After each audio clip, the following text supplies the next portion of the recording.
confiscate the money.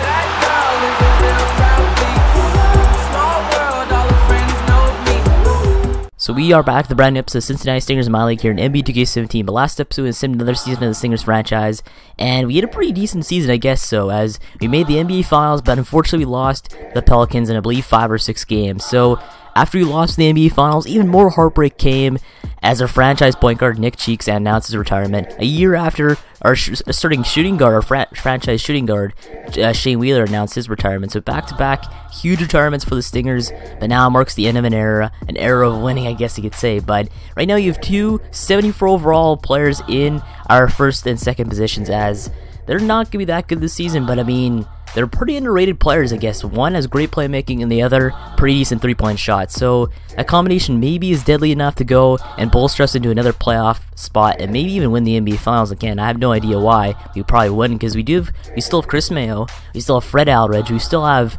Craig Lawson, who is great right now. I believe he's like 92 overall, 93 overall. He made the All-Star team last year. He won DPOY last year too. So I mean, great player. Maybe you can go back-to-back DPOY and bolster us into the playoffs. Maybe even be first in the East again. I have no idea why we can't. But 36-12 right now, killing it right now in the East. The Nets are second in the East, so Bradley Beal Jr. is killing it on the Nets. But when it comes to All-Stars, Craig Lawson is an All-Star again. Plus we have Fred Aldridge on there as a reserve guard. So I mean, or not reserve guard, reserve forward. But Francis Jenkins wants to resign here. 81 overall, 35 years old. He's getting up there, but I mean, 5.3 million for 2 years, 5.3 million for each year is not too bad of a deal. Plus we could resign Doyle Mark, 76 overall, 22 years old. He is our shooting guard right now. He's not doing that bad, I guess. He's doing a lot better than I thought he would. I thought for sure Doyle Mark and Ireland would just beat the crap the bed, basically. They wouldn't play well, but right now 59-12, we're doing very well right now. We just lost our first game after the half, after the All-Star game, but now we finished the season 68-14. Bradley Beal Jr. is MVP, 35.5 points per game,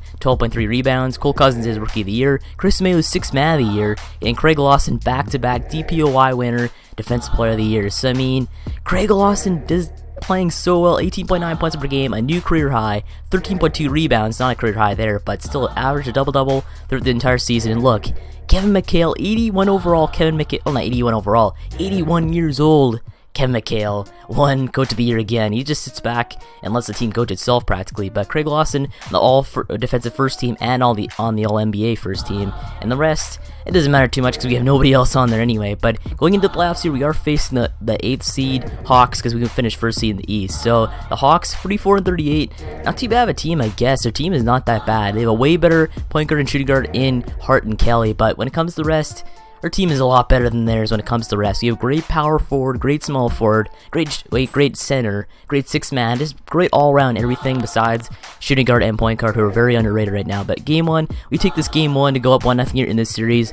Aldridge up 38 points, Lawson 34 points, 21 rebounds for a double-double. That is the kind of stuff you expect out of Craig Lawson in the playoffs. He is a killer in the playoffs. I believe he averaged like over, I don't know how many, I think he averaged 16 rebounds per game in the playoffs last year. But look, another 23 points, 15 rebound performance by Craig Lawson. We take a 2-1 or 2-0 lead here in the quarterfinals. So up 2-0 here in this series.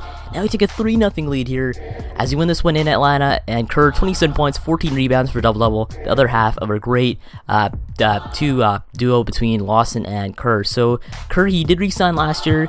I'm glad I did re-sign him because Nick Cheeks, he retired at the nick of time, as we obviously need to re-sign Kerr. But game 4, they win game 4 by 2 points to make it a 3-1 series lead here. But I'm always scared when it comes to 3-1 because usually we end up blowing 3-1 leads. We're like the Golden State Warriors here once again, blowing 3-1 leads. But I don't think we could actually do it this time, as their team is a lot better now than it was last year. So going to this game, we want to obviously take this one, and we do 127-110 final, as Aldridge puts up 40 points in that game, Lawson 16-11 for a double-double, Mayo 16-11 for a double-double, and so on. So just crazy playoff performances by everybody as we move on to the second round to face the Boston Celtics here in the semifinals. So Boston, they're not too bad of a team, but look, the Kansas City Knights actually winning games here. The Kansas City Knights, they did finish, I believe, looks like 4th seed in the West. So Kansas, like the second year after their expansion year, and they're doing very well. So I don't know how they're doing that well. Their team is pretty average at best. They have basically a bench as their starting 5. But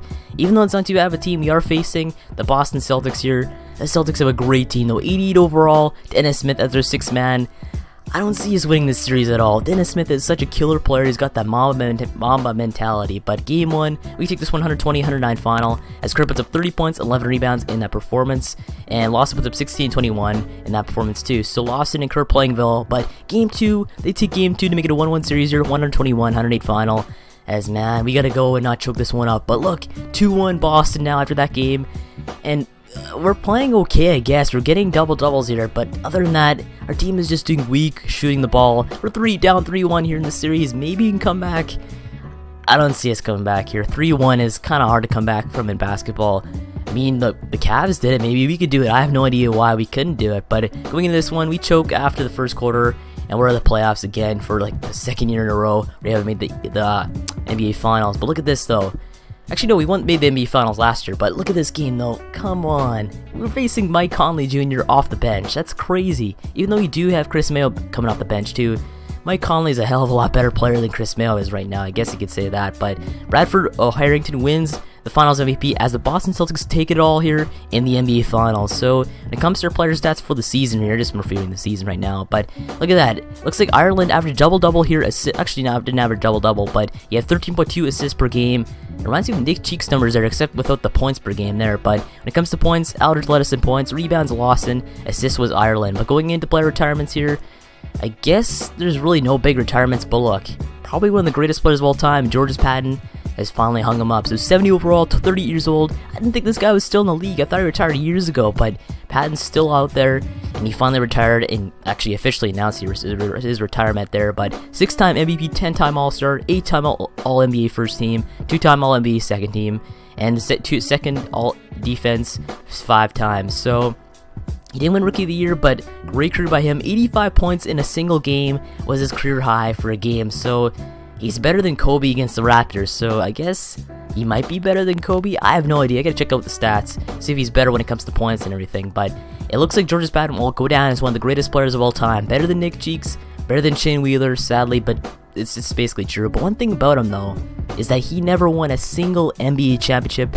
because he was in the dynasty era of the Stingers. The Stingers put up, I think, like 8 or 9, I think it was 8 or 9 NBA championships in a row, and that was the years where Georges Patton was in his prime. I believe he won against them in the NBA Finals one time, so killer series by us there. But look, 39,981 points in a single career. That's a crazy thing to say. But LeBron James, he does have 41,000, so LeBron is better than Patton when it comes to points, and I believe in a lot of awards too. But Andrew Coleman does retire too. Andrew Coleman, I believe he was in the Stingers for a number of years, and he was 2 years there, and I believe like 5 or 6 right there, where he just killed it for us coming off the bench, playing very well at backup shooting guard alongside Shane Wheeler. But when it comes to his awards here in this career, 7-time NBA champ. You could tell he's from the Stingers if you have 7 NBA championships in a single career right now. But Marion Wald is retired too, which is pretty surprising there. I think he won DPOY at least 1 or twice.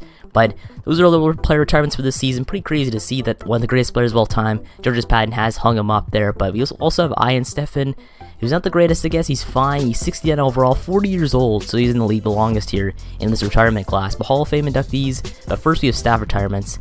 A lot of staff retires this year, but look, no Kevin McHale here. No 81-year-old Kevin McHale retires yet. He wants to hang on for a few more championships with the Stingers. But Ryan Adams is retired, though. It's just pretty surprising there. But Georges Patton does make the Hall of Fame here. 1,155 games played, 34.6 points per game in a single career average. So pretty crazy averages there when it comes to the points per game. But look, Marine Wall and Georges Patton get their numbers both retired by their individual organizations in the LA Clippers and the Bulls. So Patton, I knew was expected there, but Marine Wall, I didn't really think he would get his number retired there by the Bulls. But look, when it comes to awards here, or not awards, league meetings, we do have the luxury tax threshold decreased by 5 million, and I want to go and make the trade deadline up 1 week later, so I might approve that too, because it's pretty annoying having it before the All-Star break. But look, Thunder win the first overall pick, second is the Clippers, and third is, I believe, the Trailblazers. But going into the staff signings, we have nobody new there, as we need to go and pick 26th and 30th in this draft. We're trying to go and pick the next greatest point guard and shooting guard combo here.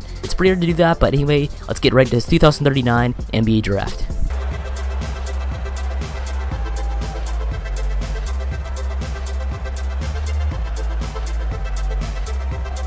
With the first pick in the NBA draft, the Oklahoma City Thunder select Stephen Cisse from France.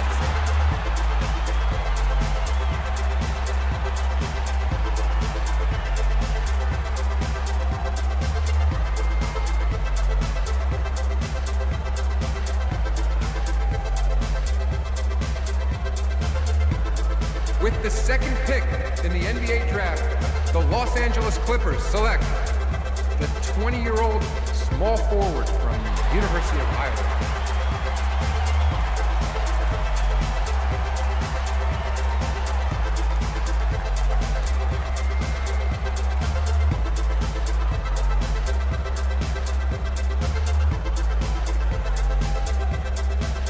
With the third pick in the NBA draft, the Portland Trail Blazers select Bryant Walsh from Michigan State University.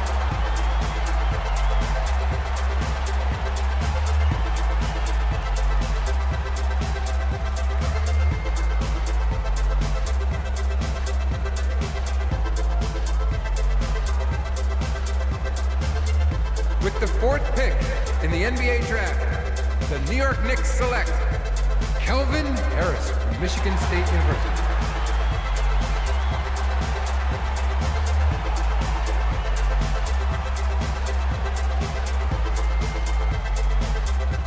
With the fifth pick in the NBA draft, the San Antonio Spurs select Darrell Fowler from Duke University. We have a trade to announce.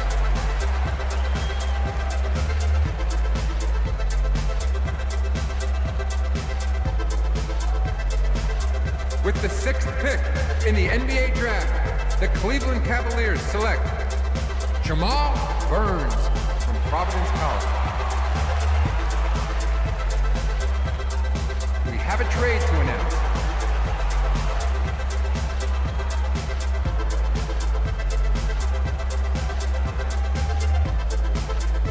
With the seventh pick in the NBA draft, the San Antonio Spurs select the 21-year-old center from the University of Central Florida.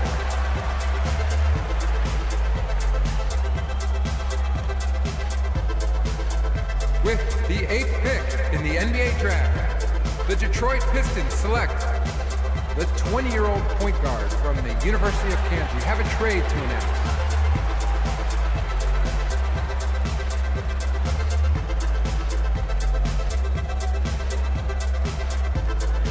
With the ninth pick in the NBA draft, the Portland Trail Blazers select the 19-year-old power forward from Hungary.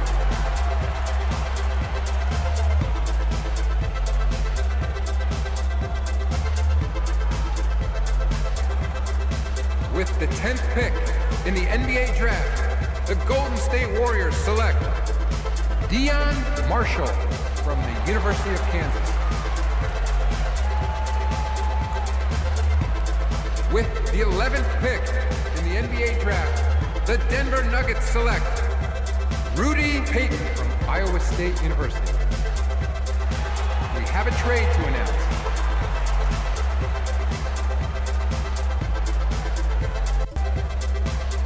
With the 12th pick in the NBA draft, the Charlotte Hornets select Marcel Gerbeau from France. 26th pick in the NBA draft, Edgar Steele from North Dakota State University.